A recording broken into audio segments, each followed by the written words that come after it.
Dobar dan svima, evo jedne ljubavne teme da vidimo da li će se vaša osoba pokrenuti prema vama i koja je odluka vaše osobe vezana uz vas i vaš odnos. Ukoliko ste odabrali grupu 1, ja bih rekla da se ova osoba definitivno uskoro pokreće prema vama i iako se to vama sad ne čini jer je osoba u fazi mirovanja, ona definitivno donosi odluku i dobro se osjeća, znači vrlo optimistična u pogledu vas, tako da je njena odluka da učini jedan konkretan potreban korak kako bi vaš odnos započeo na jedan nov način, ajmo reći, na jedan konkretan način gdje će osoba uistinu poduzeti sve ono o čemu je maštala. Ja bih tako prevela ovo otvaranje. Također, kod vaše osobe prisutna je doza i hrabrosti i samopouzdanja, što je super kombinacija za pokret. I ima volju da se odnos preokrene u korist ovog kola sreće koje je pod zaštitom Jupitera, što bi značilo zapravo da osoba uistinu ima želju da se taj vaš ljubavni odnos ostvari kako biste zapravo oboje iskusili veliko zadovoljstvo i mir kroz tu vašu ljubavnu priču. Znači, kombinacija te akcije Marsa i Jupitera kao sretnih okolnosti, optimizma, sretnih prilika,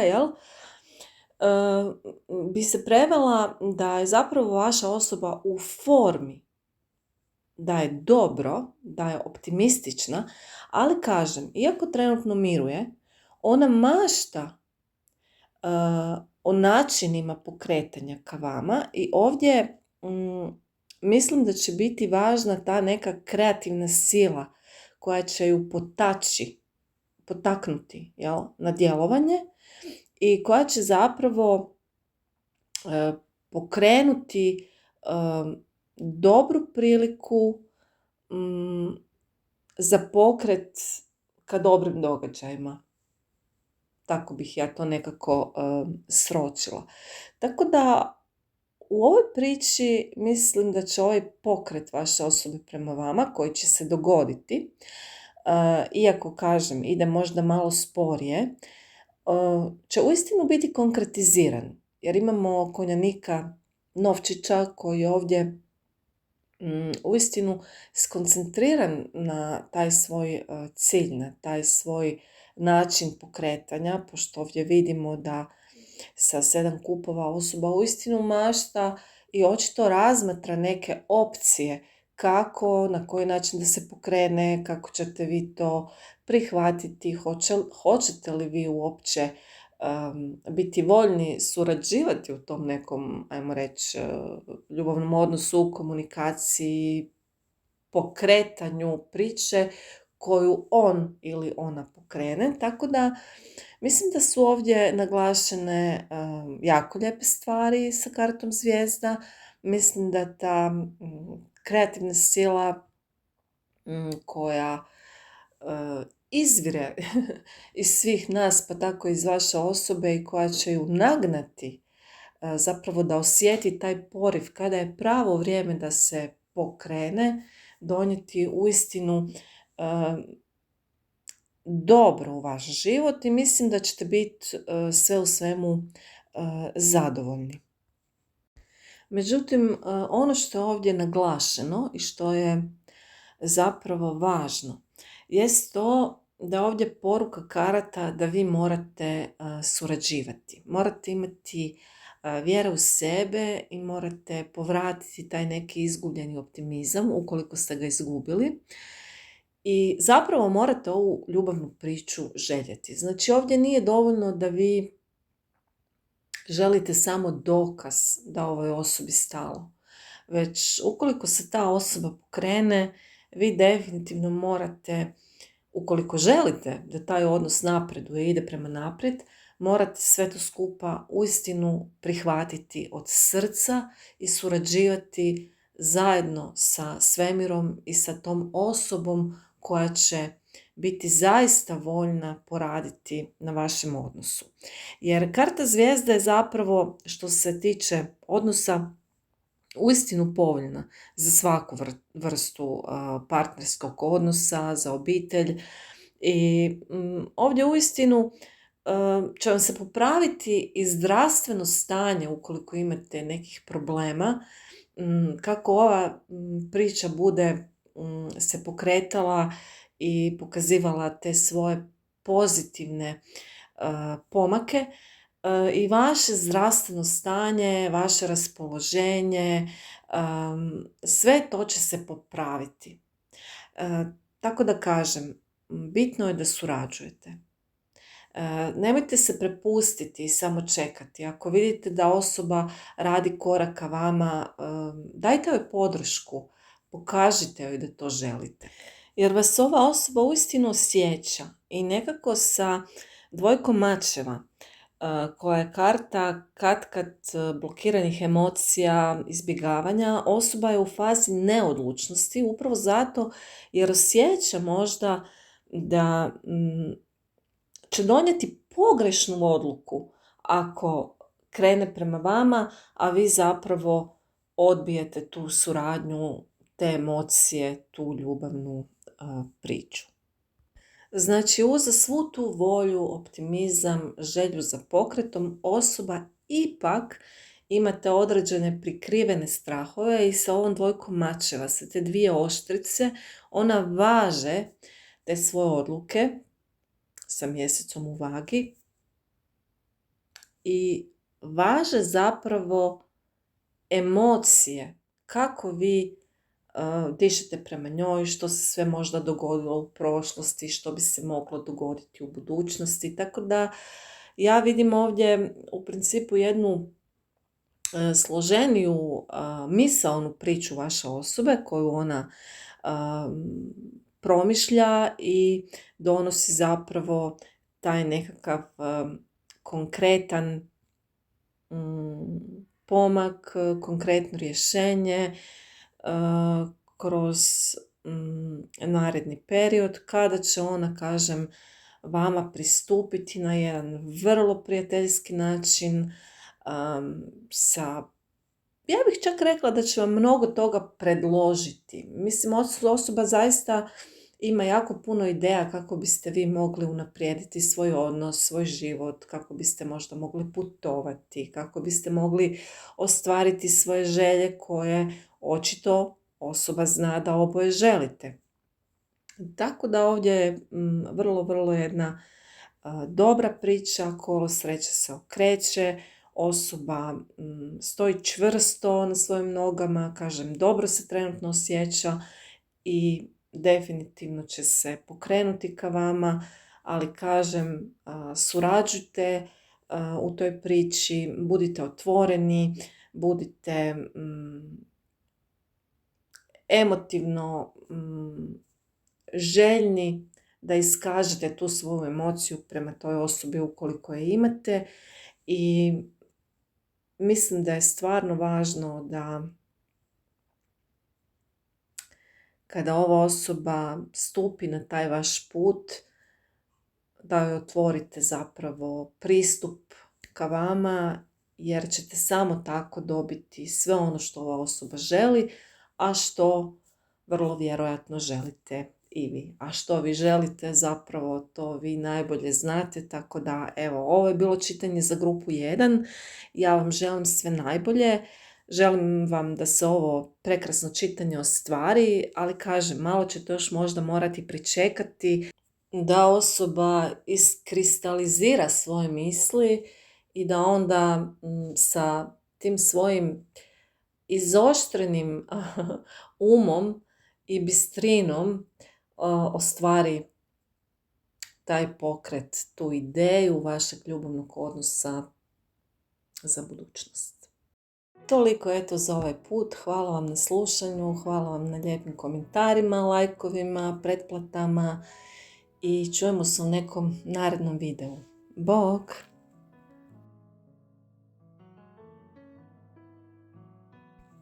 Dobar dan svima. Evo nas kod grupe broj 2. Da vidimo šta se ovdje otvorilo što se tiče teme koju danas obrađujemo, a to je da li će se vaša osoba pokrenuti prema vama i koja je njegova ili njena odluka. Ja ovdje vidim da vaša osoba zna da ste vi u nekom stanju konfuzije ili bespomoćnosti, da imate neke brige, poteškoće, da vrlo vjerojatno skrivate emocije i potiskujete ih. I nekako koliko god ta vaša osoba bila stabilna, osoba na koju se možete osloniti, sa Marsom u Jarcu i mjesecom u Biku ova osoba definitivno planira pokrenuti se ka vama, no prije toga ja ovdje vidim da je osoba trenutno skoncentrirana na neki posao, projekt. Dakle, tu su neke poslovne varijacije koje su prisutne u životu ove vaše osobe i čak je moguće da osoba možda kupuje neku nekretninu kako bi vam omogućila što bolji život. Osoba uistinu želi napraviti jedan drastičan pomak u svom životu kako bi se okrenula ka vama i kako bi vam mogla donijeti neke dobre vijesti i ponuditi vam nešto konkretno.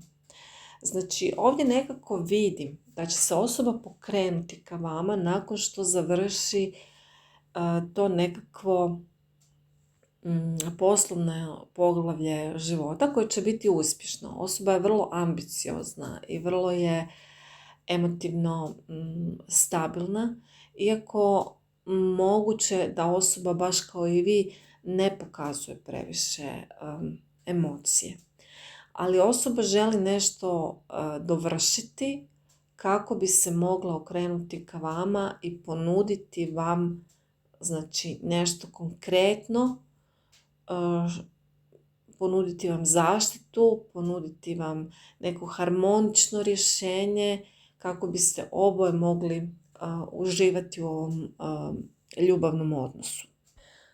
Znači, sa pažem kupa i pažem novčića, ova osoba po meni će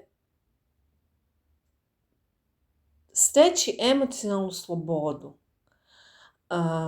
tek onda kada postigne sve ono što si zacrtala. Dakle, ova osoba je sa, kao što rekoh, Marsom u Jarcu i mjesecom u Biku dosta kontrolirana. Vrlo je prizemljena i ima kontrolu nad sobom i nad svojim emocijama. Međutim, kad ostvari taj neki svoj cilj, kad priskrbi nešto za sebe i kako ona misli za vas što vam može ponuditi, jer imamo i tog paža novčića koji je vrlo promišljen, inteligentan, sklapa dobre poslove, zna naplatiti svoj rad i rekla bih čak da ovdje je moguća neočekivana dobit ovoj osobi kroz te poslove koje čini. U svakom slučaju, tek kad ta osoba priskrbi to što si zacrtala, će zapravo moći iskazati te svoje osjećaje i po meni ova osoba uistinu preplavljena emocijama. Ali, kažem, emocionalna sloboda stupa tek onda na scenu kada ona bude sigurna da ima u svojim rukama nešto što vam zaista od srca može i ponuditi. Znači, ne samo emotivno, nego i materijalno. Tako da bih rekla da je to zapravo odluka ove osobe. Prvo, stvoriti nešto sa čim će moći ući u vaš život kako biste mogli nastaviti svoj neki put ili možda tek započeti, dakle ovisno u kojoj ste fazi ljubavnog odnosa, nešto što će voditi zaista nekakvoj konkretizaciji, materializaciji ove ljubavne priče. Mislim da će vas dolazak ove osobe uistinu ugodno iznenaditi, jer osoba će vam doći, znači, vesela, sa novostima o dobitku i tu se onda rađa ta nekakva vrlo primamljiva ponuda za ovaj ljubavni odnos, gdje ćete se vi osjećati uistinu sigurno, što recimo po ovome što sada vidim trenutno nije slučaj. Također ova osoba može biti mlađa od vas ili postoji naprosto razlika u godinama, to se također može ovdje iščitati. Ali ovdje bi bila isto poruka za vas, a poruka je da koliko god se osjećate možda bespomoćno u nekoj situaciji, koliko god imate nekakve brige i poteškoće za koje ova osoba zna, nemojte prestati vjerovati u svoje snove i vjerujte svojoj intuiciji. Dakle, ovo je ključna poruka za vas iz ovog čitanja. Vjerujte svojoj intuiciji i nemojte prestati vjerovati u svoje snove, jer ova vam osoba sa pažem kupova donosi ostvarenje želje i naravno bitno je da to prepoznate, da to želite, da to prihvatite. Tako da, eto, grupa broj 2, ovo je bilo čitanje za vas. Želim vam sve najbolje i čujemo se u nekom narednom videu. Bog!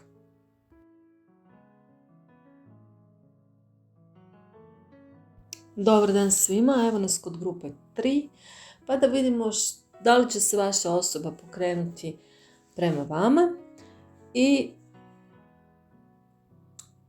koja je njegova ili njena odluka što se tiče vašeg ljubavnog odnosa. U prvom redu ja ovdje vidim da vaša osoba krije neke svoje financijske poraze, a možda čak i zabrinutost da vi ne nađete nekog boljeg od njega ili nje. Naime, vaša osoba misli da ste u boljoj poziciji od nje, da imate puno više materijalnog blagostanja i da ste na nekoj, ajmo reći, višoj razini. Uistinu vas doživljava vrlo, vrlo posebnom osobom koja zapravo ima sve vrline i sve što nosi u sebi daje joj tu neku dostojanstvenost, eleganciju i zapravo voljenost od ljudi oko nje. Mislim da ova osoba ima problem sa samopoštovanjem i nekako bori se sama sa sobom kako bi se odlučila na taj korak ka vama. Rekla bih da se ova osoba vrlo često u prošlosti osjećala nevoljeno, da se često osjećala osamljeno, da se ova osoba uistinu boji izdaje i odbacivanja. Točnije da se boji odbacivanja upravo od vas, da je nećete prihvatiti takvu kakva ona je. Ova je osoba s Saturnom u vagi kroz prošlost i kroz nekakve odnose u kojima je bila, ne moraju to biti nužno ljubavni odnosi, ali naprosto je osjetila uvredu, mržnju, potisnute osjećaje, ljutnju, očaj i mislim da ova osoba bila žrtva neke situacije za koju vam još nije rekla.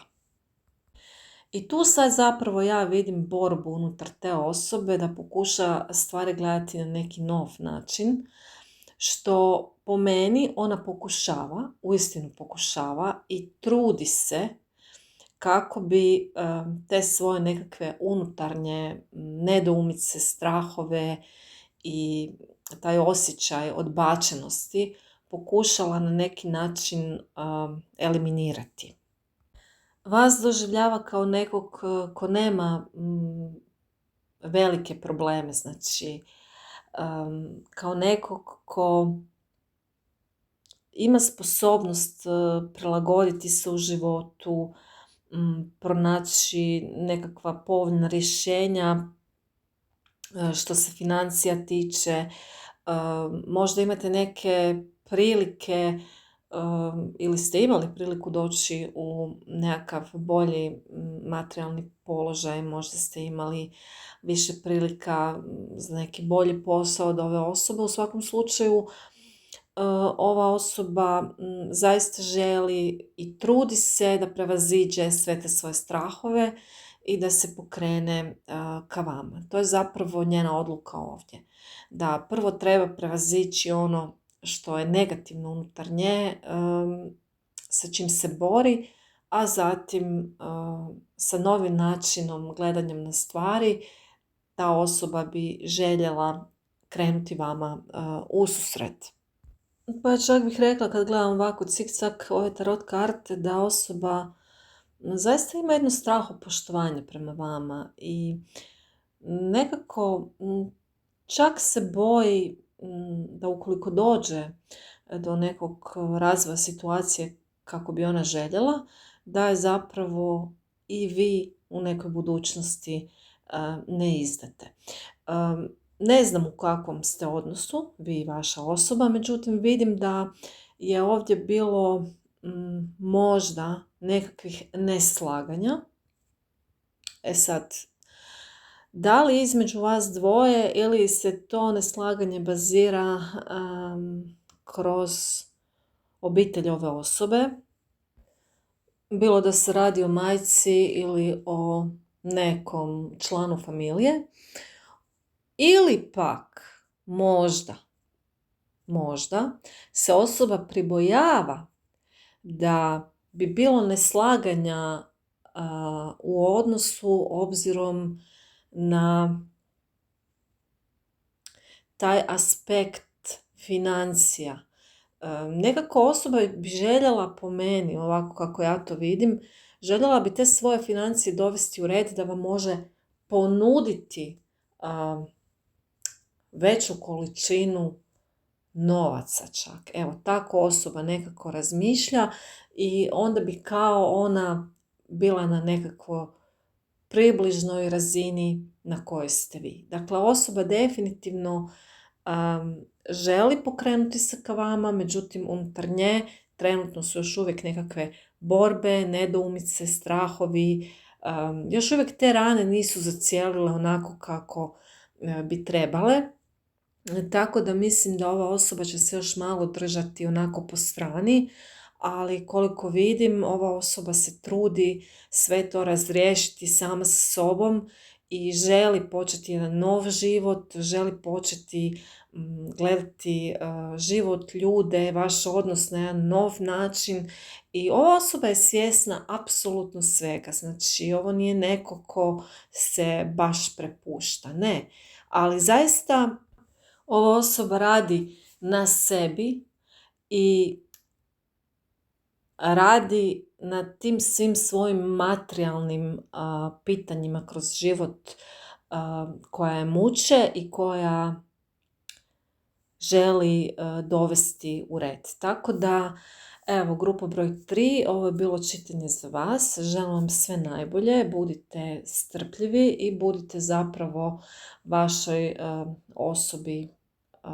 podrška. Ja bih rekla da ovdje upravo savjet karata, da ste vi ovdje ključna osoba koja bi trebala ovu osobu pogurnuti i biti joj podrška kako bi ona što bolje kretala se prema naprijed i kako bi što brže ovaj odnos zaživio na način na koji bi trebao zaživjeti. Tako da, eto, želim vam sve najbolje uistinu i želim ovoj osobi da iscijeli svoje rane, svoje povrede i svoju prošlost koja, koliko vidim, nije bila bajna, ali vi ste zato tu jedina svjetla točka ovoj osobi u životu i kad osoba razmišlja, vi ste svjetlo na kraju tunela, što bi se reklo. Tako da, ovo bi bilo čitanje za grupu 3. Čujemo se u nekom narednom videu. Sretno svima, hvala vam na pažnji, na pretplatama, lajkovima i komentarima. Bog!